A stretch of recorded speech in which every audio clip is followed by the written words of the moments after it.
Okay, this reading is for Virgo, Sun, Moon, and Ascendant for May. And with this spread, I have 2 cards for each week, so first, second, third, fourth week.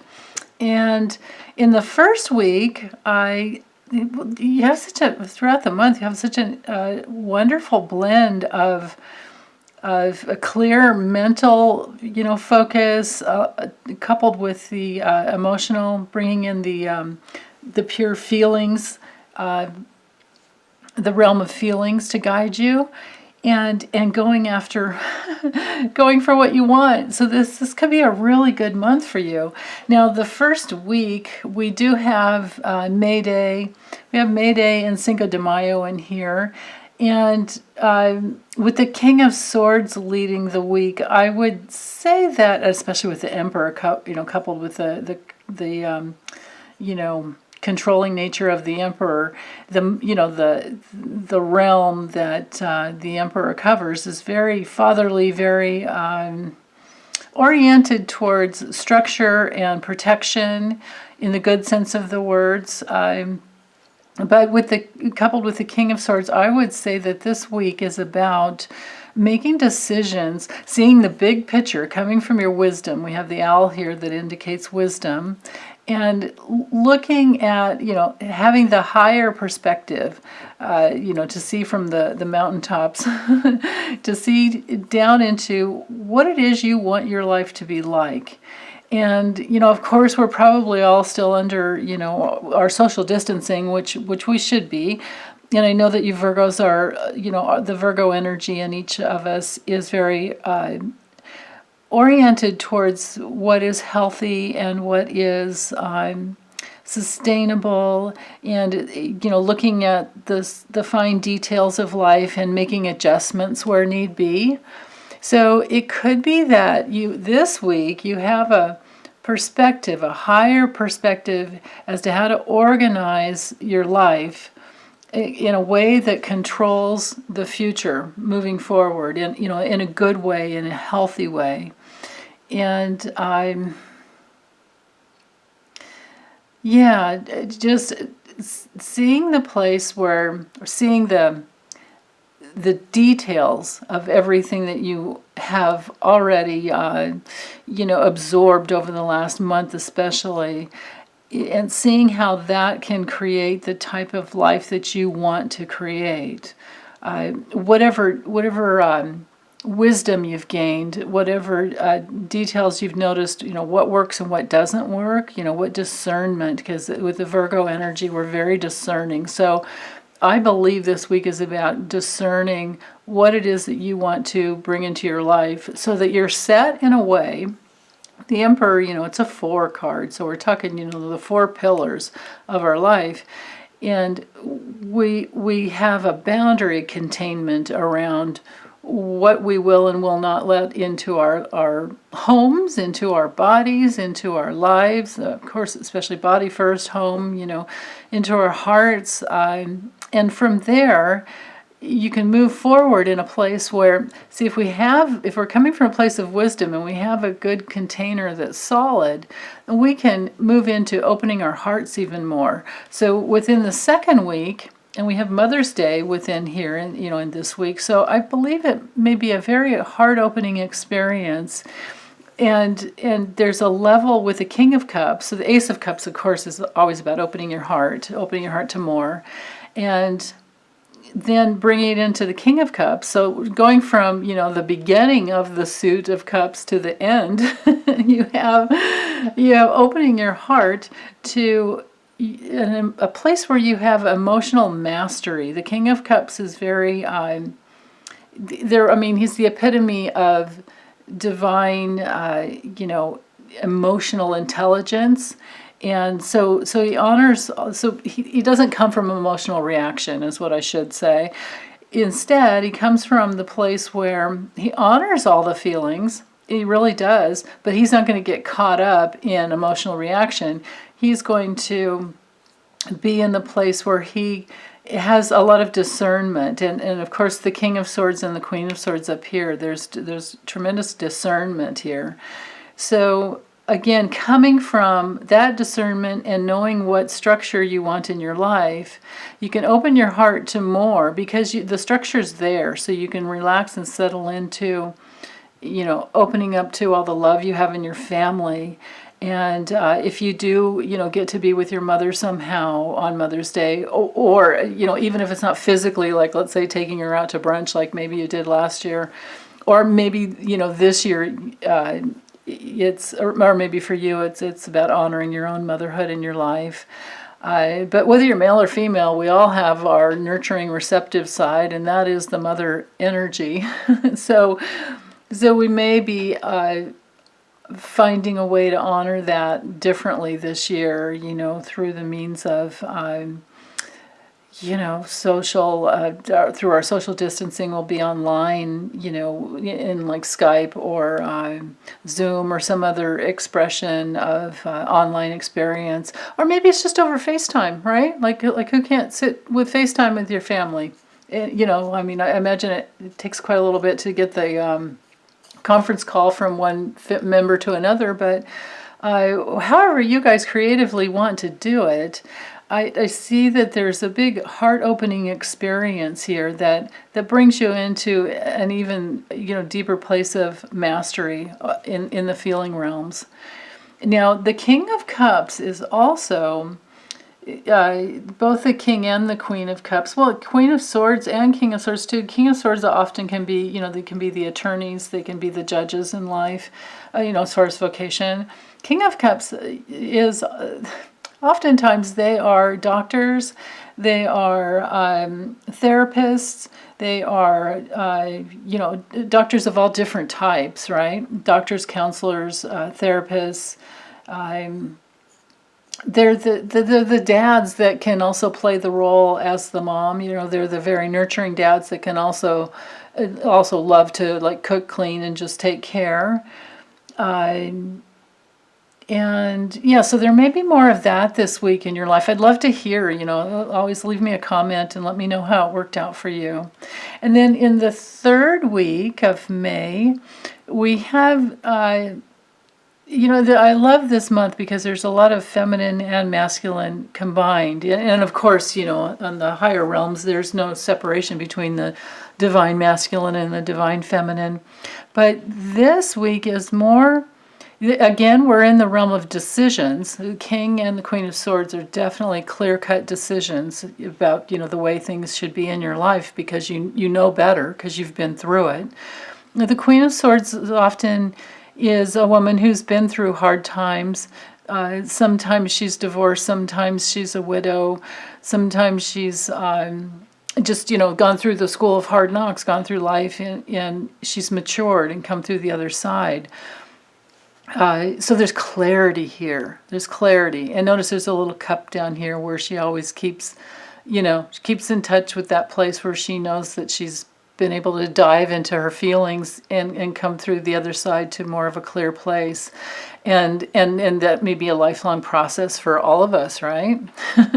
So that from that clarity of the direction that you want to go in, will always entail dropping down into your intuition, dropping into the silence. I don't see this as being a week of a lot of the swords definitely are about communication, but there's so many different ways to communicate. I see this as being more of a week of going forward and organizing the way you want things to be, especially coupled with the King of Swords in the beginning of the month. The Queen of Swords can be organizing based on your intuitive experience, your intuition, the messages that you get in meditation, the messages that you get when you just sit in silence and just breathe deeply and drop in, the messages that come through dream time. Of course, we've got the moon here, so that honors, all forms of getting in touch with your wisdom and your wise unconscious. These two cards together are probably the most, wise in the deck, along with the King and Queen of Cups. Then again, I shouldn't be partial to certain cards, but I do see the High Priestess as being the place where you just drop in and you ask your deeper inner wisdom, your higher self, your your divine intelligence within. These two cards are both a divine intelligence, and get those answers first before you move forward. Okay, there's the element of getting clear on what you want, and then dropping in, checking it out with your higher self first, and your guides, and all the forces of love that you naturally work with, and then getting your answers intuitively inside, getting the okay, as to which way to go. And then the last week of the month, it looks to me like you're moving forward. It may be that because the Chariot often rules, our vehicles, whether it's our physical, body vehicle, or our cars, our trucks, cars, modes of transportation. It could be that there is some getting out into the world, and if it's only for a drive just to get out and get a different perspective in life, there's nothing wrong with that, of course. But this last week of the month is a very action-oriented type of energy and consciousness I see here, with gathering your inner forces. And this card is ruled by the sign of Cancer, and so is the King of Cups, so is the Ace of Cups, probably all the cups, you could say, quite a bit, Cancer type of watery energy. And but Cancer energy comes from the place of, safety first, right? Try not to move too fast, don't go too quickly. Keep focused in the direction that you want to go. And it's always, within spiritual principle, spiritual law, it's always within the right middle way. You don't want your energy going this way and that way, because you're not going to get anywhere, right? You're just going to be torn in two and then have to go back and regroup. So it's about staying out of the duality. With the white and the dark here, we have, the dualistic nature that we're always fighting to work with. If we're always trying to go, wait. So coming back into the center, and then moving forward from a place where you're not stuck in the either or, right? It's not good or bad. In life, we have good and bad. There's not right or wrong. We have right and wrong. We have pleasure and pain. We can win and we can lose. We can live or we can die. But there's never any real death. It's just a transition. So this end of the month here, I would say you're moving towards coming into that right middle way where you're not afraid so much of winning and losing or dying or anything like that. It's more about creating win-win situations and going towards what you want. With the King of Wands, it's all about having the courage to go for what you want, and it's a constant. There's a salamander here on his t-shirt, so that's all about regeneration and renewal. So it's a constant moving forward, tapped into your higher wisdom, into your higher self, into coming from the High Priestess, tapped into all this life experience you've had and what you want to create, and then moving forward with courage. And it's a constant renewal process that we do here. So we're always moving through life, trying to stay out of duality, or the best way. It's just remember to replace the word either or, with and. It's both, and we have to accept that on this earthly plane. It's not that way from the original, realm of which we came in, but it is this way on Earth. We do live in a bit of a dualistic experience here, and the more that we believe that that's the truth about all of life, then the more dualistic we become, and the more stuck, we get stuck. So to stay free and always move forward, just remember it's and. So it goes into that spiritual law of there's always an advantage, or to every advantage there's always a disadvantage. So we have to accept that, and this is where we grow up. We learn, and Virgos are wonderful for being, discerning as to where, cautious and discerning as to where the directions that we go could lead us. So I would say that this month, wrapping up the month, you'll be in a much better position to know the direction that you truly want to, be headed in. And you've got that strong, firm foundation to emotionally, to, on the feeling level, to let go and trust your higher self more to guide you. And then just constantly be working within that, knowing that, I'm here on earth. We are going through this, bit of a health experience where it could be very challenging and scary, but we're going to do the best we can to get through it. And we just have to accept. There's an acceptance that comes in. There's a peaceful acceptance, and then the ability to, a peaceful acceptance here, and then the ability to move forward and create what you really want.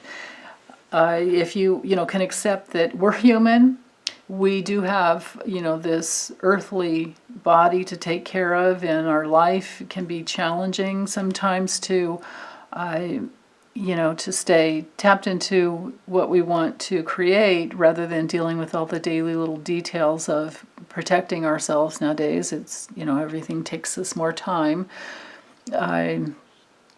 So it's okay, though. We're going to get through this, and we're going to be wiser. I believe that part of this dropping in process here is noticing just all the gifts that can come through the experience, right? I mean, the earth is healing.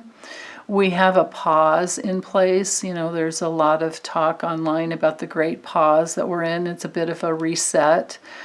We're learning that we don't have to drive so much to get things done. We can do a lot more online than we ever thought possible. And businesses, large corporations, are having to deal with getting us online rather than this constant always wanting to have us right there in their office, or if you have that type of work experience, now they're having to surrender to the fact that we can do much more remotely from home. And we as people are becoming more empowered through this process. So there are all kinds of just little tiny gifts. Like we know that we don't need to use as much toilet paper. Because somebody went in and hoarded it all, and now the rest of us are looking at toilet paper and other experiences of cleaning our bums in a completely different way. So there's just all these silly little, well, it's not silly, but the little things add up. The little things matter.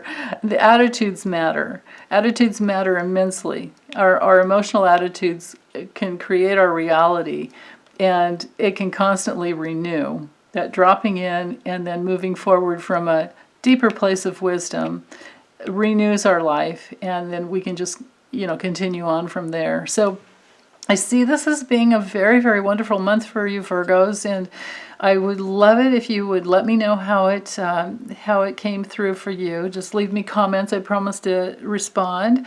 And please subscribe if you haven't already subscribed to my channel. And yeah, that's it. And most of all, take very good care. Okay, I'll talk to you next month.